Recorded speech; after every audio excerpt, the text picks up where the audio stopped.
Ni wakati mwingine tena rafiki, ninakualika katika kujifunza neno la Mungu, na leo tuna kichwa cha somo kinachosema rest in peace, ni kaburi la halaiki. Rest in peace, ni kaburi la halaiki.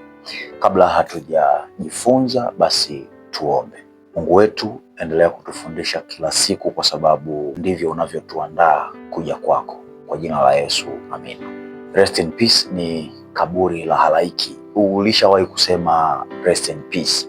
Na neno hili mara nyingi linatumika hasa wakati wa kifo au msiba wa mtu fulani ambaye anaweza kawa ni ndugu, rafiki na jamaa na wengi ambao tunaweza kuwafahamu. Utakutana na comment ya aina hii kama ni mtandao wa kijamii. Taarifa hii imetokea, basi comment itasema RIP, yani rest in peace.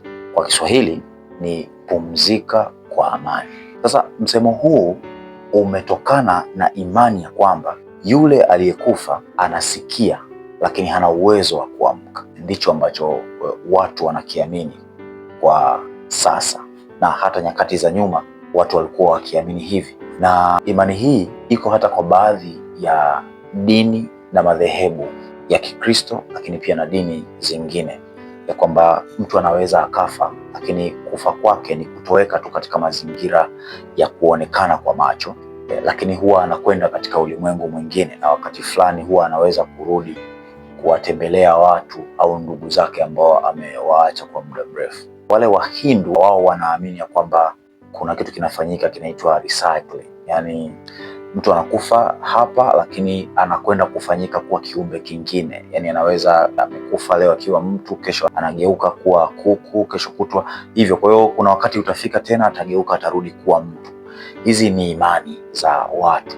Ninapata changamoto na madhehebu ya Kikristo katika usomaji wao wa maandiko kuonyesha ya kwamba kuna maisha mtu anapokuwa amekufa, yani huko kuzimu, mtu anapokuwa amezikwa, huko anapokwenda yako maisha. Na kwa mtazamo huo basi ndio yameibuka maneno ya rest in peace. Wakati mwingine utasikia watu wakiwa wanalia katika msiba, na ni Wakristo kabisa, wanalia katika msiba, Baba utuandalie nafasi na sisi tunakuja. Mwingine atasema Baba utuombee. Mwingine atasema imepita labda miaka kadhaa. Mwingine atatuma ujumbe au ataiweka picha ya yule aliyekwisha kufa mtandaoni na kusema ninakukumbuka sana, akiamini ya kwamba yule mtu anasikia. Ninapenda kusema ya kwamba tunapaswa kuiacha Biblia iseme, kwa sababu Biblia ina majibu mengi sana ambayo Mungu ameyaweka kwetu, yawe ni msaada wa kutusaidia namna ya kumjua yeye na vile ambavyo Mungu anataka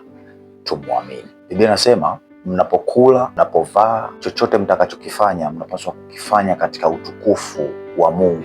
Hivyo hata katika kuzungumza kwetu, tunapokuwa katika misiba, ni lazima tuzungumze kama Wakristo. Hata katika kulia kwetu inatupasa tulie kama Wakristo. Kuna namna Wakristo wanapaswa kulia katika misiba. Kama utakuwa unasoma Biblia vizuri, Yesu anaelekeza namna ambavyo Wakristo wanapaswa kulia, na Biblia inasema msilie kama watu wasio na matumaini. Mtu asiye na matumaini analia kwa kuonyesha kukata tamaa, kwamba kifo ndio mwisho wa maisha. Sio somo letu la leo, lakini ninachotaka tujifunze ni hiki: tunapaswa kuwa na nidhamu katika kila aina ya tukio ambalo linatokea katika maisha yetu.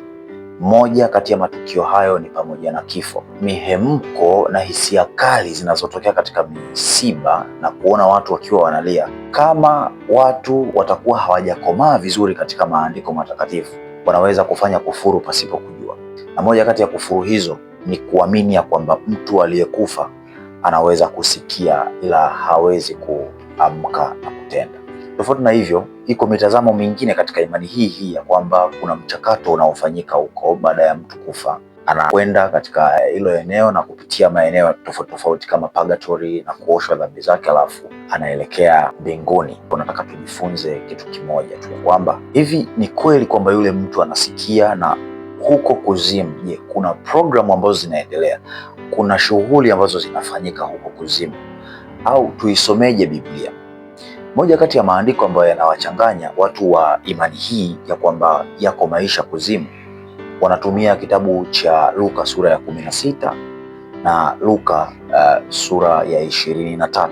Sura ya 16 Luka anaeleza kisa kile ambacho Yesu alikuwa akitoa mfano kuhusu yule maskini anayeitwa Lazaro. Baada ya kufa alikuwa akiishi maisha magumu duniani na akaenda huko kuzimu, akawa amekaa katika kifua cha Ibrahimu. Wakati yule tajiri wakati wa dunia alikuwa anakula maisha mazuri na akafa, na sasa yuko katika eneo fulani lenye moto mkali sana, na yule tajiri akawa anaomba kupata msaada, maana alipata kiu kikuu sana kiasi kwamba akawa anahitaji kupata msaada, lakini akamwomba Ibrahimu kwamba ikiwezekana basi atumwe mtu atakaye kwenda kuwapa taarifa ndugu zake kule kwamba wanapaswa kuishi vizuri. Lakini Luka sura ya 23 ni Yesu ametundikwa msalabani na wale wevi wawili, mmoja akimdhihaki na wa pili akihitaji kupata rehema katika siku ambayo Yesu Kristo atarudi. Lakini sikiliza kauli ya Yesu ambayo ndiyo inaivuruga dunia leo. Yesu anasema, amini na mimi nakuambia hivi leo utakuwa pamoja nami peponi. Yaani hivi leo utakuwa pamoja nami peponi. Kuna changamoto ya ile koma pale, na nimeona marafiki wengi hata katika mitandao ya kijamii wakipambana kujua hili, lakini Biblia sio gazeti. Biblia ni mkusanyiko wa vitabu vitakatifu vilivyoandikwa na watu wakiongozwa na Roho Mtakatifu ili kufunua siri za kumjua Mungu, namna ya kumjua Mungu. Kwa hiyo Biblia kuna namna ya kuisoma, na ni lazima usiwe na mitazamo yako binafsi kabla hujaisoma. Sikiliza kile ambacho Roho Mtakatifu anakuongoza wakati wa kukisoma. Swala hili limeleta mkanganyiko sana, lakini leo natamani tupate mwafaka kuhusiana na swala hili. Je, ni kweli kwamba Yesu alienda na yule mtu kule peponi au alimpeleka mbinguni?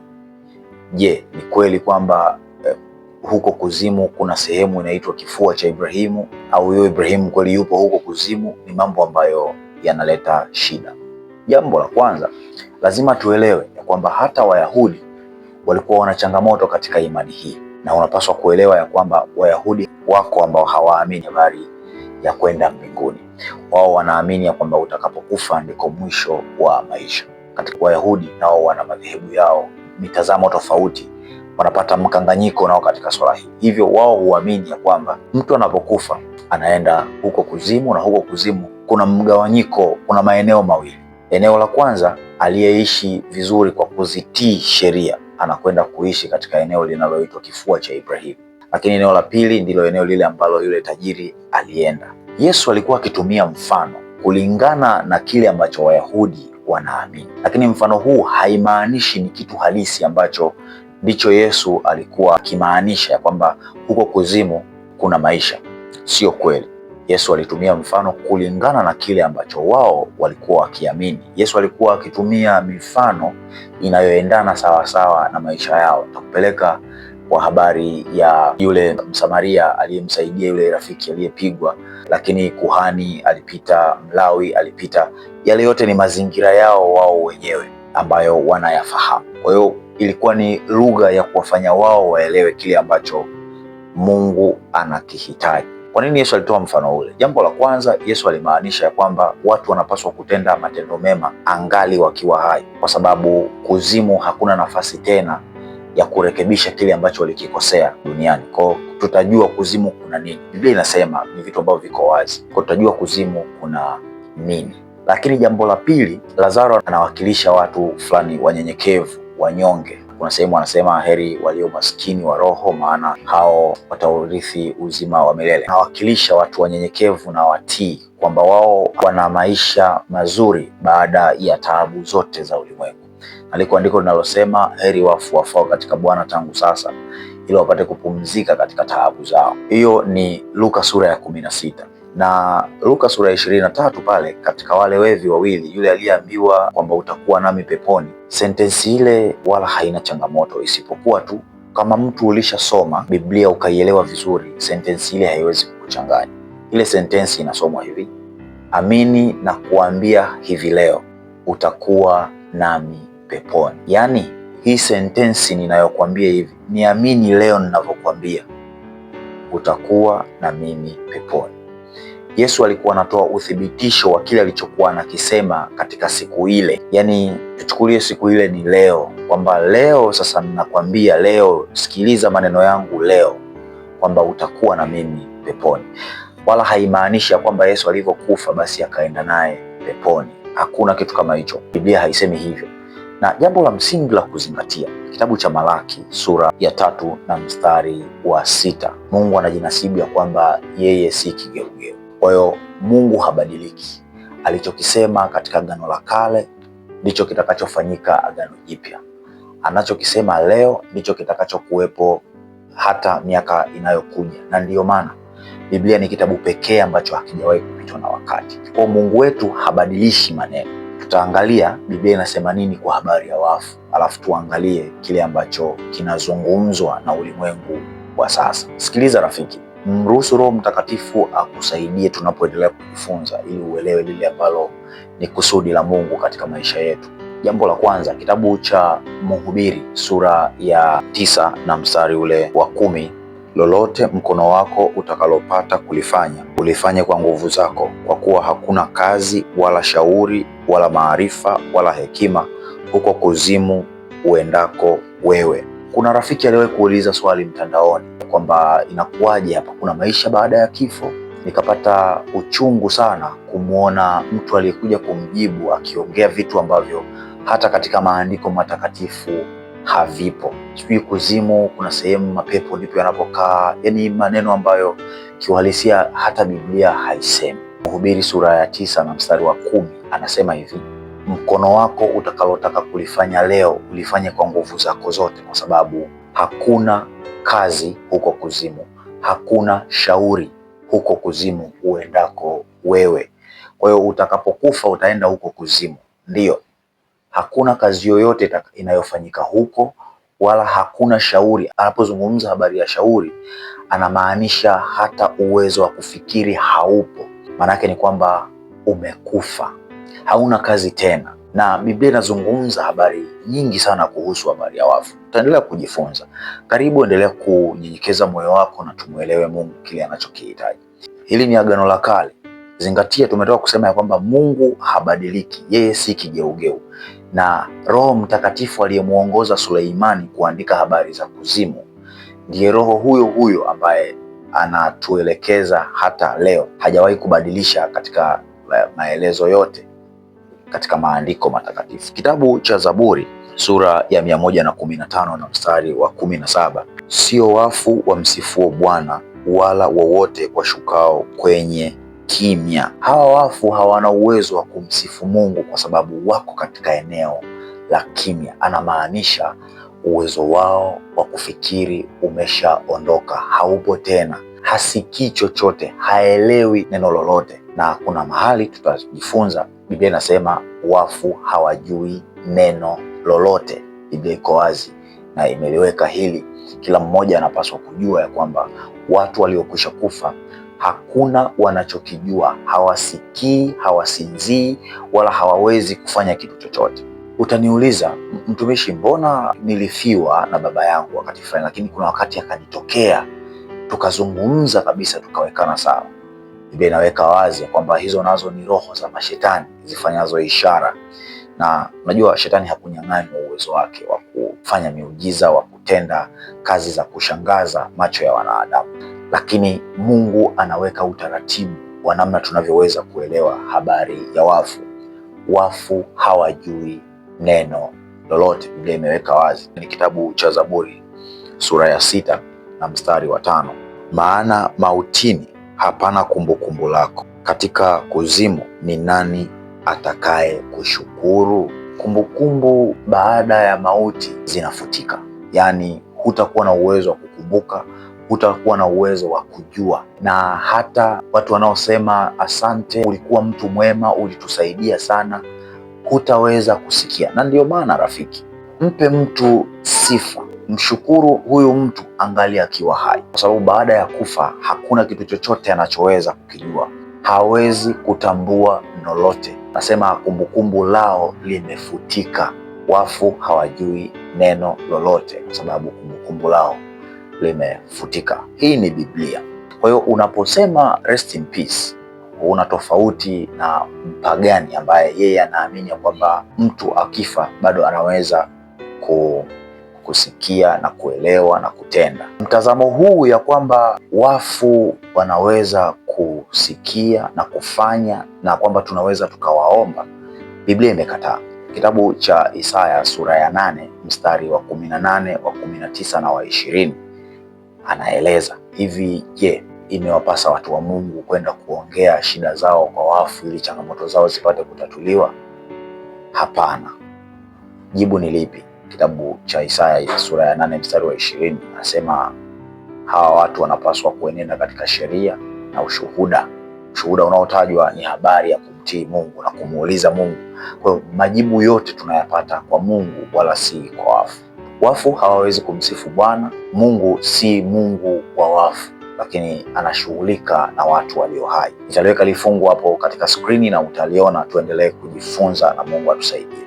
Kwa hiyo mtazamo huu ya kwamba wafu wanaweza kuendelea kufanya mambo kama wanadamu wengine unanipa mashaka sana kwamba huenda likawa ni kaburi la halaiki. Kwa namna gani?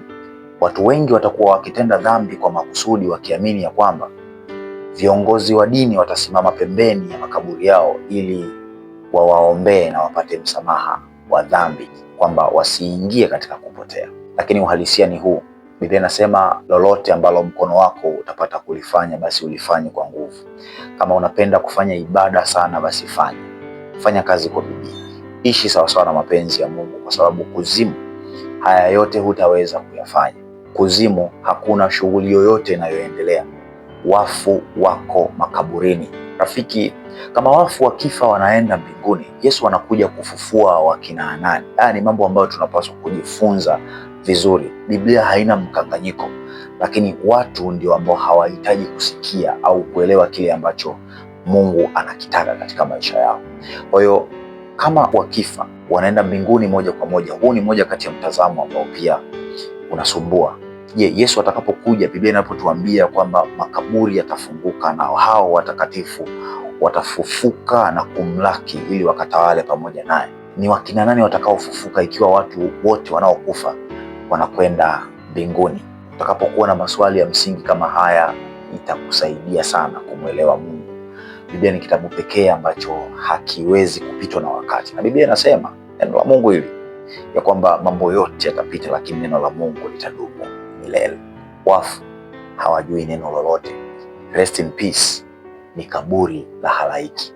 Jiondoe katika kaburi hili, ya kwamba uelewe kwamba unapaswa kuwa mtakatifu angali ukiwa hai. Nirudie tena, usitegemee ya kwamba utakapokufa sala zitakazofanywa kwa ajili yako kwamba upokelewe, uwekwe katika eneo jema, Mungu anasikia. Mungu hasikii ibada za wafu. Mungu wetu si Mungu wa wafu. Mungu wetu anashughulika na watu walio hai. Hakikisha haufi katika dhambi zako. Mkiri Kristo ili unapolala ulale katika mikono yake, ili timie lile andiko ya kwamba heri wafu wafao katika Bwana tangu sasa, ili wapate kupumzika katika taabu zao. Ninakubariki kwa jina la Yesu Kristo, mwana wa Mungu aliye hai. Amen.